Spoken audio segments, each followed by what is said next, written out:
And now it's my privilege to invite Chief Guest, Honorable Shri Ashok Kumar Gupta, Chairperson, Competition Commission of India, to deliver his keynote address.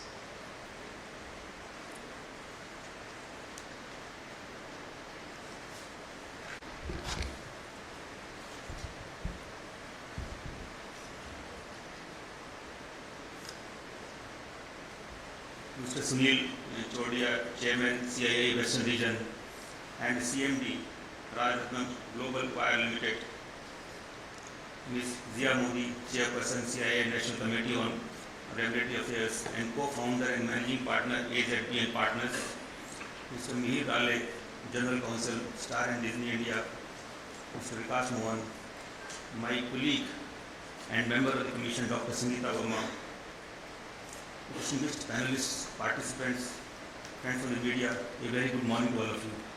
In fact, a number of points about CCI have been covered by previous speakers, particularly Ms. Zia Modi, and she has also raised a few points of concern, particularly about this dilution of control in the form of material influence. I think this point we will clarify in our merger control regime, and she has also made a very good suggestion that time now has come to make study on impact assessment. I think definitely we will take a few topics and we will try to show how for the last 10 years of working on the CCI has made impact in the economy. I may sound, I think I have got a prepared text now, I will be going through, but I may sound repetitive on some aspects which my previous speakers have already covered. Please bear with me. It's my pleasure to be present at this annual conference on competition law and practice. Over the years, CII has embarked on various initiatives on compliances, corporate governance, adoption of best practices, and knowledge management. CII, through its various conferences and summits, has been instrumental in bringing together all stakeholders to contribute to the economic and social development of India. At CCI, we look forward to being part of such platforms where a free flow of ideas can help us advocate better market practices to ensure fair competition and understand industry perspectives. The last 2.5 years have posed unprecedented challenges on multiple fronts. During this period, CCI took a series of measures to ease compliance through a trust-based approach. As we look back, I can say with a sense of satisfaction that our organization was always within the reach of the stakeholders, took timely measures in the form of advisories and swift adoption of digital modes in all aspects of functioning, and other steps were initiated to ease compliances and facilitate ease of doing business. In over a decade-long journey, we have strived to instill the values of competition in Indian markets through credible antitrust enforcement, robust merger control regime, and regular engagement with stakeholders. During this period, we have reviewed over 1,200 antitrust cases and 965 combination filings and held over 1,200 advocacy events. However, more than what these quantitative accomplishments reveal, the Commission through these years has been able to instill confidence amongst stakeholders across diverse sectors of the economy while discharging its enforcement mandate. As a responsive and responsible regulator, CCI has constantly reviewed its procedures to simplify processes besides taking steps for speedy disposal and lessening compliance. Let me start with the evolution of our merger control regime. To make the regime market friendly, CCI has taken various measures to lessen compliance requirements as well as ensure transparency of process and predictability of outcomes. Our trust-based green channel system, the first of its kind in the world, came into effect in August 2019 and has been very well received by stakeholders, with about 1/4 of the merger notices now being filed under the green channel system. To reduce compliance, The requirement of providing information on non-compete arrangements in merger filings has been dispensed with. Revised guidance notes have been issued which give parties to the combination clarification on the information to be filed with CCI, and forms for filing notices have been simplified by requiring only such information which is relevant and necessary for merger assessment. Friends, another important development that I want to touch upon is the recent amendment to CCI General Regulations 2009 to put in place a comprehensive confidentiality regime. The regime is based on international best practices and was brought to life after a rigorous virtual consultation process which elicited active participation from stakeholders who provided valuable feedback on the proposal. Since its introduction in April 2022, the said regime has been seamlessly adopted in various cases to ensure a right of effective defense while also safeguarding the confidentiality of sensitive information. Now let me advert to future challenges, particularly in the context of digitalization of economy. The digital economy has been rapidly growing and has already reached a significant stage. COVID-19 accelerated the digitalization of markets, thereby increasing the influence of digital platforms operated by big tech. With control over user data and online real estate, these platforms are in a unique position to shape and influence consumer choices on the one hand and steer consumer traffic to the businesses on the other. This gatekeeper position of the platforms, seen in conjunction with their innate features, is giving rise to concerns for competition and contestability. Moreover, these firms can bundle a range of digital services that enables them to expand into adjacent markets. The impact of these so-called ecosystems is compounded by the opacity in policies and the data advantage they have over both business users and potential competitors. While India emerges as one of the biggest and fastest growing digital consumer bases, market distortions need to be corrected promptly. Challenges that these issues pose for antitrust enforcement and policy are multidimensional. First, the antitrust analytical and conceptual frameworks need necessary adaptation to reflect digital market complexities. Second, data-related conduct or deals require not only reframing the classic categories of antitrust concerns around personal and non-personal data as the relevant asset, but also adding other dimensions of competition such as quality and privacy. Third, given that digital markets are prone to tipping, early identification of issues and faster remedial interventions are of paramount importance. The challenge for policymakers and regulators is to keep abreast of the developments in these markets and continue to evolve and refine the tools.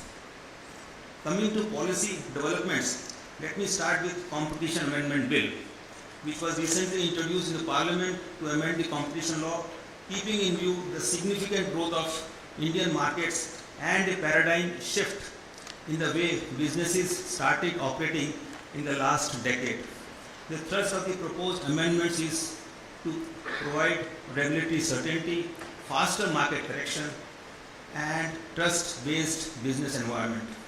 The proposed amendments introduce deal value threshold as an additional criterion for notifying mergers, exempt stock market purchases from standstill obligations, bring commitment and settlement framework in the statute book, and reduce timelines for facilitating faster review of merger notifications. The bill also broadens and deepens the scope of inter-regulatory consultations, a crucial area for reforms to avoid regulatory overlaps, considering the overarching and cross-cutting role of technological markets requiring intervention by different regulators. The bill contains various provisions which are aimed at faster market corrections and business-friendly and quicker review of mergers and acquisitions. One very significant proposal in the bill is the reduction of overall time limit for approval of M&As from 210 days to 150 days. We are conscious that mergers and acquisitions are crucial instruments for investment flows creating economic synergies and helping create scale economies for firms which are crucial for competing in today's globalized economic order. Therefore, it is the endeavor of the Commission to process merger filings in a timely and speedier manner. Another significant proposal in the bill is to introduce settlement and commitment framework which will not only reduce litigation but would also result in faster market corrections. The bill also does away with the requirement of prior approval of CCI in case of transactions involving open offer or acquisition of shares through regulated stock exchanges. The proposed reform would provide much needed relief to businesses as it balances the need of standstill requirement and compelling element of time sensitivity in market purchases. It's a major step towards ease of doing business. The bill also introduces the leniency plus regime. Leniency plus is a proactive antitrust enforcement strategy aimed at attracting leniency applications by encouraging companies already under investigation for one cartel to report other cartels unknown to the competition regulator. A limitation period of 3 years has also been proposed in the bill for filing information reference before CCI for anti-competitive agreements and abuse of dominant position. It has been our experience over 13 years of enforcement that sometimes information providers bring cases before CCI in respect of agreements or cause of action for which cause of action are quite old. This creates uncertainty in the markets and puts businesses at perpetual risk of being dragged to CCI for any clause in the agreement which was executed a long time ago and is now alleged to be anti-competitive. I think this item is not being talked about a lot, but I think it's a very important item to give certainty, and businesses now can rest assured that very old cases will not be opened. Moving on to global developments world over, competition authorities are grappling with challenges posed by new age markets. That is, whether the existing antitrust framework is well equipped to deal with the challenges posed by these platforms, or whether we need new enforcement tools, including by way of ex ante regulations to deal with their conduct. Some tweaking of competition laws has happened, and in some jurisdictions, new legislation with ex ante powers to regulate digital markets are either proposed or at an advanced stage of becoming law. CCI is following such developments to ascertain their relevance and feasibility in the Indian context.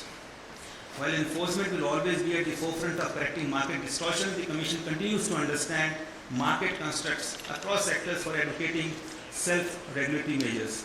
World over, market studies are increasingly becoming an important constituent of the competition toolkit. Prompted by rapidly changing competition landscapes, such market studies inform enforcement decisions, aid advocacy efforts, and guide market participants to adopt self-regulatory measures. The market study report that was released in 2020 urged e-commerce platforms to put in place a set of self-regulatory measures for certain areas such as search ranking, collection, use and sharing of data, user review and rating mechanism, division in contract terms, and discount policy. Since then, the Commission has conducted market studies in other area sectors such as telecom sector, pharmaceutical sector, cab aggregators market, common ownership, and film distribution market. These studies have accentuated the need for a harmonious regulatory environment, focusing on strengthening cooperation among sectoral regulators and the competition authority, on which Competition Commission of India lays a lot of emphasis. The recent market study on cab aggregators market in India also aims at contributing towards well-functioning ecosystem in the cab aggregators markets in India. Based on the observations and findings of the market study, the Commission has come up with an advisory in the form of suggested self-regulatory measures aimed at bringing in more transparency and reducing information asymmetry for better functioning of the sector. These include market information available regarding descriptions of various heads of total fare, policy on search pricing and sharing of revenue on account of search between drivers and cab aggregators, and policy on data collection and usage. The advisory also advocates no preferential treatment to the vehicles owned by the said cab aggregator platform. Adoption of these self-regulatory measures will definitely go a long way in addressing several issues faced by riders and drivers by ensuring a well-functioning ride-hailing ecosystem. Novel issues posed by digital markets require new skill sets for investigation, adjudication, knowledge creation and augmentation of capacities in areas such as artificial intelligence, machine learning, data analytics, algorithm design, etc. We are in the process of setting up a digital markets and data unit within CCI as a center of expertise for digital markets. The DMU will connect with experts, engage with international agencies, industry, academia and other regulators departments, provide inputs on policy issues, support data analytics management and undertake any other tasks assigned to it in the context of digital markets. To provide further ease of access to stakeholders, CCI opened its first regional office at Chennai last year. This year CCI added one more regional office to have footprints in the eastern region of the country through offices in Kolkata and very soon,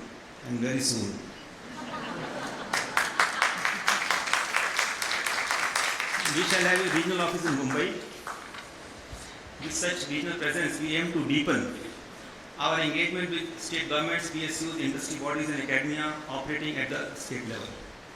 Let me also highlight the advocacy initiatives of the Commission, which is an equally important tool along with enforcement to serve the mandate of the Act.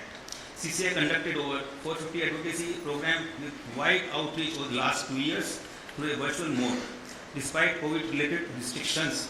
Further, to supplement our efforts for nationwide reach or outreach, the Commission's advocacy literature is being translated into different regional languages. Last year, CCI released advocacy booklets in Tamil, Marathi and Bengali.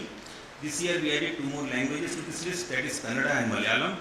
Going forward, we will be adding many more languages to this list so as to enable wider dissemination of information pertaining to competition.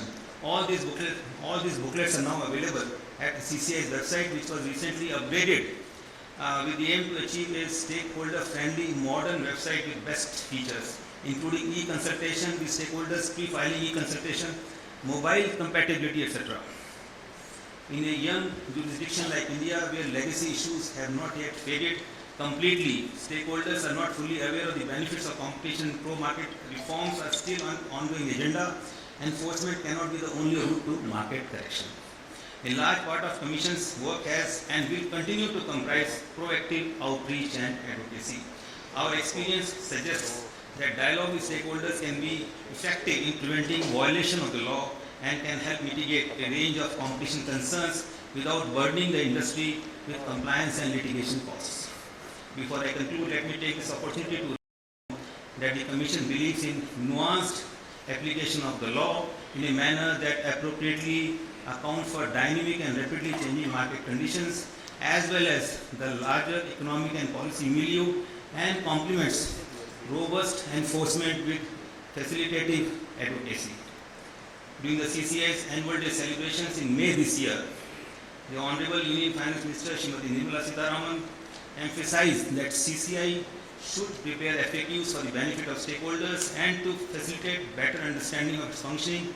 Publication of this FAQ advocacy is an initiative taken by CCI. Pursuant to that, a limited number of copies are available at the counter outside. However, the digital copy can also be obtained from the CCI website.